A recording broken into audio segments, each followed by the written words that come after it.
లైలా ఫిబ్రవరి 14న release అవ్వడానికి సిద్ధంగా ఉన్న టైంలోని 2 రోజుల క్రితం ఈ మూవీకి సంబంధించి ఒక ప్రెస్ మీట్ కూడా పెట్టడం జరిగింది. అయితే ఈ నేపథ్యంలోని 30 ఇయర్స్ ఇండస్ట్రీ పృథ్వీరాజ్ కూడా అక్కడికి అటెండ్ అయ్యి కొన్ని వ్యాఖ్యలు చేయడం జరిగింది. అంటే 150 గొర్రెలు లాస్ట్కి మిగిలింది కూడా 11 గొర్రెలు అని చెప్పి తనకి ఏవైతే సీన్స్ మూవీలో ఇచ్చారో ఆ సీన్స్ని ఉద్దేశిస్తూ ఆయన చెప్పడం జరిగింది. అయితే దీనికి సంబంధించి వైఎస్ఆర్సీపీని ఆయన టార్గెట్ చేశారు. వైఎస్ఆర్సీపీకి సంబంధించి ఇటువంటి డైలాగ్స్ చేశారు అని చెప్పి ఆ రోజు నుంచి కూడా మొత్తం అంతా ట్రోల్ అవ్వడం కూడా జరుగుతుంది. అండ్ దీనికి సంబంధించి విశ్వక్సేన్ టీం కూడా అసలు మాకేది తెలియదు, అసలు పృథ్వీరాజ్ గారు ఏం మాట్లాడాలో కూడా మేము వినలేదు, ఎందుకంటే చిరంజీవి గారు వచ్చే టైం కాబట్టి మేము చూడడానికి మొత్తం మూవీ టీం అంతా కూడా ఆయన కోసం వెళ్ళాము. పృథ్వీరాజ్ గారు ఈ విధంగా మాట్లాడినట్టు కూడా మాకు తెలియదు. మరి ఈరోజు ఆయన మాట్లాడిన దానికి బాయ్కాట్ లైలా అని చెప్పడం అనేది ఎంతవరకు కరెక్ట్ అని కూడా చెప్పడం జరుగుతుంది. అయితే ఈ నేపథ్యంలోని పృథ్వీరాజ్ గారు హాస్పిటల్లో కూడా అడ్మిట్ అవ్వడం జరిగింది. నిన్నటి నుంచి వైఎస్ఆర్సీపీ పార్టీ ఏదైతే ఉందో ఆ యొక్క అఫీషియల్ పేజెస్లోని పృథ్వీరాజ్ గారి యొక్క నెంబర్ని అందులో పెట్టారు అని కూడా ఇవాళ వాళ్ళ డాటర్ చెప్తూ ఉన్నారు. నెంబర్ పెట్టిన తర్వాత కంటిన్యూస్గా రాత్రి నుంచి కూడా అతనికి ఫోన్స్ కావచ్చు, లేకపోతే మెసేజెస్ కావచ్చు, తిడుతూ బండబూతులు తిడుతూ మెసేజ్లు చేయడం, కాల్స్ చేయడం చేస్తూ ఉన్నారు. సో అదంతా కూడా తట్టుకోలేక వాళ్ళ ఫాదరు అపస్మారక స్థితిలోకి వెళ్ళిపోయారు. ఒక్కసారిగా బీపీ అది ఎక్కువయ్యి కుప్పకూలిపోయారు అనేది వాళ్ళ డాటర్ చెప్తూ ఉన్నారు. ప్రజెంట్ అతని వైఫ్ కూడా ఉన్నారు, పృథ్వీరాజ్ గారి వైఫ్ ఉన్నారు. అసలు ఆవిడతో మాట్లాడదాం, మొత్తం కూడా ఈయన మాట్లాడిన దానికి ఏ విధంగా తీసుకోవచ్చు, నిజంగా ఆయన వైఎస్ఆర్సీపీ పార్టీని ఉద్దేశించి అన్నారా, నిజంగా లేకపోతే లైలా సినిమాలో ఈ యొక్క సీన్స్ ఉన్నాయా లేదా అన్న విషయాలు ఆవిడ మాటలను తెలుసుకునే ప్రయత్నం చేద్దాం. నమస్తే అండి. నమస్తే. ముందుగా సార్కి ఎలా ఉంది ఇప్పుడు? కొంచెం పర్వాలేదండి. పర్వాలేదా? అసలు ఏం జరిగింది ఏంటి? మీరు కూడా ప్రెస్ మీట్లో చూశారు, సార్ ఏం మాట్లాడారు? ఏం లేదండి. ఇప్పుడు వచ్చేసి ఏంటంటే, ఇప్పుడు సినిమా కోసం అని వెళ్ళారు. సినిమా కోసం వెళ్ళినప్పుడు సినిమా గురించి మాట్లాడతారు. ఏ ఆర్టిస్ట్ అయినా సరే సినిమా గురించే మాట్లాడతారు. అసలు సినిమా ఆయన యాక్ట్ చేసింది కామెడీ. ఆ కామెడీ లాగానే ఆయన చెప్పారు, ఈ 100 గొర్రెల్లో 11 ఉంటాయి అని 11, 12, 10 అలాగా మనం మాట్లాడేశారు.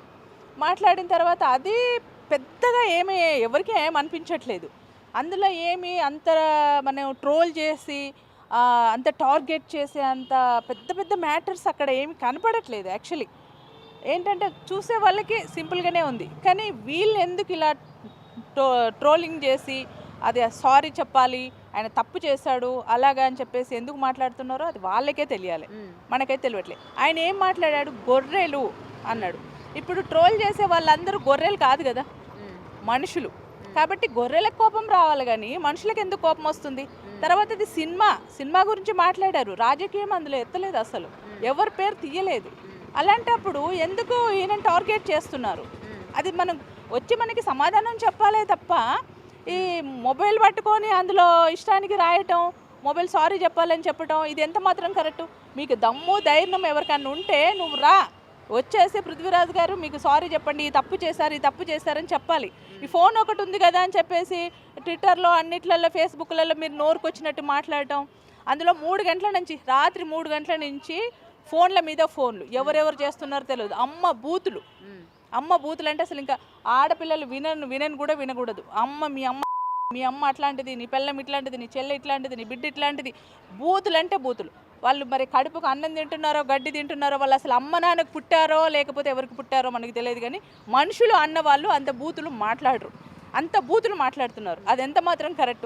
ఇంకొకటి మేడం, ఇవాళ విశ్వక్సేన్ ప్రెస్ మీట్ కూడా పెట్టడం జరిగింది. ఆ మీట్లో కూడా ఏదైతే పృథ్వీరాజ్ గారు సంబోధిస్తూ ఉన్నారు కదా, నాకు సంబంధించిన క్యారెక్టర్స్లోని 66 గొర్రెలు, 85 లెక్క చూస్తే 150, ఎండింగ్ సీన్కి వచ్చేసరికి 11, అంతా ఎగ్జాక్ట్గా ఎలా ఉన్నాయో తెలియదు అని చెప్పడం జరిగింది కదా. అయితే విశ్వక్సేన్ గారు నిజానికి ఆ సీన్సే లేవు మా సినిమాలోని, సో బాయ్కాట్ లైలా అని చెప్పి మీరు ఎలా చెప్తారని చెప్తూ ఉన్నారు. ఏమంటారు మరి? ఇవాళ ఆయన మాట్లాడిన దానికి విశ్వక్సేన్ అసలు ఆ సీన్లే లేవు అన్నదానికి నిజంగానే పృథ్వీరాజ్ టార్గెట్ చేశారు అన్నది ఇక్కడ క్లియర్గా కొంతమంది అర్థం చేసుకుంటారు. ఏమంటారు దీనికి మరి? అందులో గొర్రెలు ఉన్నాయో లేవో మనకు తెలియదు, కానీ ఆయన చేసింది ఆయన మాట్లాడారు. అందులో గొర్రెలు ఉన్నాయా గొర్రెలు లేవా అన్నది డైరెక్టర్ గారికి తెలియాలి, హీరో గారికి తెలియాలి, చేసిన ఒక యాక్టర్ పృథ్వీరాజ్ గారికి తెలియాలి. కానీ అందులో ఎన్ని గొర్రెలు ఉన్నాయని మనకు తెలియదు. ఆయన గొర్రెల గురించి, ఆయనకి ఇచ్చిన సీన్స్ గురించి మాట్లాడాడు, కానీ రాజకీయం గురించి అసలు మాట్లాడలేదు. సారీ చెప్పేంత అవసరం కూడా లేదు. మన హీరో గారు ఏం చెప్తున్నారు, నేను సారీ చెప్తున్నాను మీరు మాట్లాడండి అని మనం ఫేస్బుక్లో అన్నిట్లో పెడుతుంటే విన్నాము. కానీ ఇప్పుడు మన జగన్ పార్టీ వాళ్ళు మాత్రమే వచ్చి ఆ సినిమా చూడరు కదా, తెలంగాణ వాళ్ళు చూస్తారు, అటు అన్ని కంట్రీల వాళ్ళు చూస్తారు కదా. అందరు చూస్తారు, వాళ్ళకి మాత్రం సారీ చెప్పాలి, వాళ్ళు మాత్రమే ట్రోలింగ్ పెడుతున్నారు. ఇప్పుడు రేపు ఇంకొక అతను పెడతారు, వాళ్ళకి సారీ చెప్తామా? వీళ్ళు ఎల్లుండి ఇంకొక అతను ట్రోలింగ్ పెడతాడు, ఇష్టానికి మాట్లాడతారు, వాళ్ళకి సారీ చెప్తారా? పెట్టిన వాళ్ళందరికీ సారీ చెప్పుకుంటూ మనం వెళ్తుంటే ఇంకా మనం ఎక్కడ, మన లైఫ్ ఎక్కడ ఉంటుంది? సారీలలోనే వెళ్ళిపోతుంది.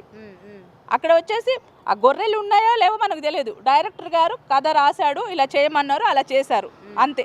అదే ప్రజల ముందు ఆయన కామెడీ ఆర్టిస్టు కాబట్టి కామెడీ లాగా చెప్పాడు. ఓకే, అంతేగాని ఎవరిని ఉద్దేశించి చెప్పారంట? ఉద్దేశించి చెప్పలే, ఇది మాత్రం గ్యారంటీగా చెప్తున్నాను నేను. ఓకే, ఎవరిని ఉద్దేశించి అసలు మాట్లాడలేదు. వాళ్ళు ఎందుకు రాస్తున్నారో, వాళ్ళకి పని లేక టైం పాస్ కోసం వాళ్ళు అలా ట్రోలింగ్ పెడుతున్నారు అంతే. ఓకే మేడం, ఉద్దేశించి ఆయన చెప్పలేదు అని అన్నారు. మరి ఈరోజు ఏదైతే మూవీ టీంని ఆయన పెట్టుకొని కామెడీగా చేశామని చెప్తూ ఉన్నారు, మరి వాళ్ళు కూడా పృథ్వీరాజ్ గారు అసలు కావాలని అనలేదు, లేకపోతే ఉద్దేశపూర్వకంగా అనలేదు అని చెప్పి ఈయన వైపు ఎందుకని మాట్లాడట్లేదు? ఇప్పుడు విశ్వక్సేన్ గారు ఒక మాట అన్నారు, నేను ఇందాకే చూడడం కూడా జరిగింది.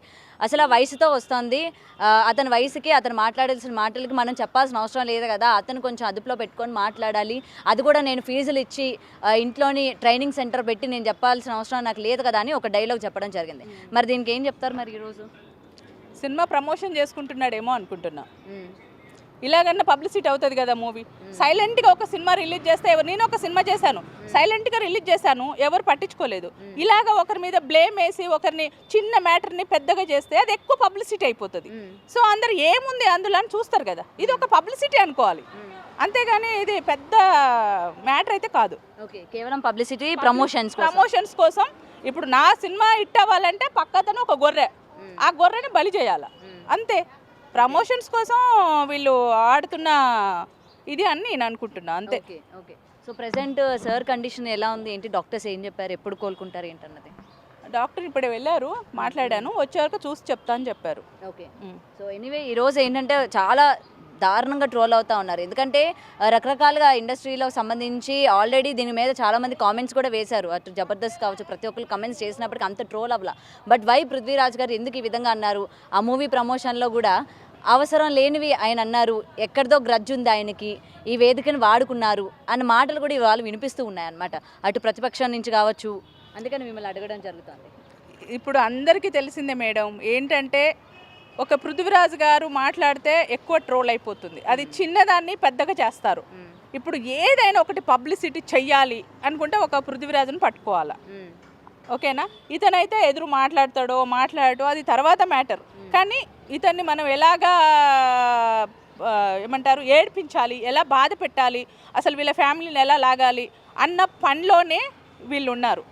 అంతకు మించి ఇక్కడ ఏం లేదు. కావాలని పృథ్వీరాజ్ గారిని బ్లేమ్ చేస్తున్నారు, పృథ్వీ గారిని లైఫ్ పాడు చేస్తున్నారు. ఇప్పుడు ఈ విషయంలో ఆయనకి ఏమన్నా అయిపోయింది, మా అన్నయ్య గారు నైట్ 3 గంటలకు ఫోన్ చేసి పిలిచా, ఇలాగ పడిపోయారు అన్నయ్య, ఆయన ఫోన్లు వస్తుంటే భయపడిపోయి ఫోన్ చేస్తే అంత నైట్ వీళ్ళు అందరూ పరిగెత్తుకొని వచ్చారు. నైట్ వాళ్ళ ఇది కాళ్ళు రాకటం, చేతులు రాకటం అవన్నీ చేశారు. తర్వాత తెల్లవారు గట్ల తీసుకొచ్చి అడ్మిట్ చేశారు. ఎందుకంటే చిన్నదానికి ఇప్పుడు పెద్దగా అయిపోతున్నాయి. సో పృథ్వీ గారికి ఏమన్నా అవుతే ఎవరు బాధ్యులు అదే నేను అడుగుతున్నా. ఎవరు భరిస్తారు అదంతా? సరే, ఇప్పుడు ఆయన సారీ చెప్తారా? ఎందుకంటే పృథ్వీరాజ్ గారు అన్న మాటలు వెనక్కి తీసుకోవాలి, సారీ చెప్పాలి అని అయితే అటు వైసీపీ నాయకులు, అభిమానులు అందరూ కూడా కోరుకుంటూ ఉన్నారు. మరి ఆయన కోలుకున్న తర్వాత ఆయన చెప్పిన దానికి ఓకే, సీన్స్లో ఉన్నా లేకపోయినా అన్నది తప్పు అని చెప్పి సారీ ఏమైనా చెప్పే అవకాశం ఉందా? చెప్తారు సారీ, ఎందుకంటే మేము గొర్రెలము అని వాళ్ళు ఒప్పుకుంటే ఈయన సారీ చెప్తారు. మేము గొర్రెలము, మేము ఎవరెవరైనా ట్రోల్ చేస్తున్నామో, ఎవరెవరైనా కామెంట్స్ పెడుతున్నామో, ఎవరెవరు బూతులు మాట్లాడుతున్నామో, మేమందరం గొర్రెలమయ్యా అని వాళ్ళు చెప్తే మేము సారీ చెప్తాం. ఎలా చెప్తాం? ఇప్పుడు వాళ్ళు గొర్రెలని చెప్తానే కదా. ఇప్పుడు మేము గొర్రెల గురించి ఆయన మాట్లాడారు, మీరు 100 గొర్రెల గురించి మాట్లాడారు, 100లో అన్ని పోగా 11 మిగిలినాయి. 11 అన్న అక్షరం వాడకూడదా లైఫ్లో? అది ఇప్పుడు కావాలి. 11 అన్న అక్షరం లైఫ్లో వాడకూడదా? 11 అంటే వాళ్ళకే ఎందుకు బాధ కలుగుతుంది? దేనికి వాళ్ళకి బాధ కలుగుతుంది మనకు అర్థం కావట్లేదు. 11 గొర్రెలు అనగానే వాళ్ళ కోపం వచ్చింది. ఇప్పుడు ఇంత పెద్ద సీన్ చేస్తున్నారు. ఇప్పుడు సీన్ చేసే వాళ్ళందరూ కింద కామెంట్స్ పెట్టాలి, మేమందరం గొర్రెలం అని. అప్పుడు మేము సారీ చెప్తాం కంపల్సరీ. సో ఇదండి ప్రెజెంట్ పృథ్వీరాజ్ గారు ఏదైతే సినిమాలో ఉన్న ఆయనకి సంబంధించిన క్యారెక్టర్స్కి సంబంధించి ఆయన చెప్పడం జరిగింది అని అయితే ఆయన స్టేజ్ మీద చెప్పడం జరిగింది. మరి ఈరోజు ఆయన భార్య మాటల్లో విన్నట్లయితే సరే ఏదైనా సరే మేము సారీ చెప్తాము, బట్ అవతల వాళ్ళు కూడా అసలు మేము ఉద్దేశపూర్వకంగా ఎవరిని కూడా మేము టార్గెట్ చేయలేదు, కేవలం ఆయన క్యారెక్టర్స్కి సంబంధించి ఆయన చెప్పడం జరిగింది తప్ప ఎవరిని కూడా నిజ జీవితంలో చెప్పడం జరగలేదు. సో వాళ్ళెందుకు భుజాలు తడుకుంటున్నారు అని చెప్పి కూడా వాళ్ళ వైఫ్ అయితే చెప్పడం జరుగుతుంది. సో సారీ అయితే చెప్తాము, అవతల వాళ్ళు గొర్రెలని ఒప్పుకుంటే మేము సారీ చెప్తాం తప్ప లేకపోతే మేము సారీ కూడా చెప్పము, మా తప్పు ఏమీ లేదు అని అయితే చెప్తున్నారు. ప్రజెంట్ పృథ్వీరాజ్ గారి కండిషన్ కూడా పర్వాలేదు అని కూడా డాక్టర్స్ చెప్తున్నట్టు తెలుస్తుంది. ప్రజెంట్ మనం ఇక్కడ హాస్పిటల్ దగ్గరే ఉన్నాము. అండ్ ఏది ఏమైనా సరే ఇవాళ ప్రెస్ మీట్లోని విశ్వక్సేన్ కూడా మాట్లాడుతూ ఉన్నారు, బాయ్కాట్ లైలా. సో ఎందుకని దీన్ని ఈ విధంగా చేస్తున్నారు, ఎందుకంటే సినిమా పైన ఆధారపడి కొన్ని వేల మంది ఉంటూ ఉంటారు కదా, కేవలం ఒక వ్యక్తి చేసిన తప్పుకి మొత్తం సినిమానంతా కూడా బాయ్కాట్ చేయాలని లేకపోతే సినిమాని విడుదల చేయకూడదు అని చెప్పి కూడా ఈ విధమైన డెసిషన్స్ తీసుకోవడం అన్నది ఎంతవరకు కరెక్ట్ అని చెప్పి కూడా ఇవాళ విశ్వక్సేన్ పెట్టిన ప్రెస్ మీట్లో కూడా ఆయన చెప్పడం జరుగుతోంది. మరి నిజంగా పృథ్వీరాజ్ గారు లేచిన తర్వాత అసలు ఆయన ఉద్దేశపూర్వకంగా అన్నారా లేకపోతే ఆయన సీన్స్కి సంబంధించి అన్నారా, ఎందుకంటే యాక్ట్ చేసిన డైరెక్టర్కి అతనికి మాత్రమే తెలుసు నిజమైన సీన్స్ ఉన్నాయా లేదా అని.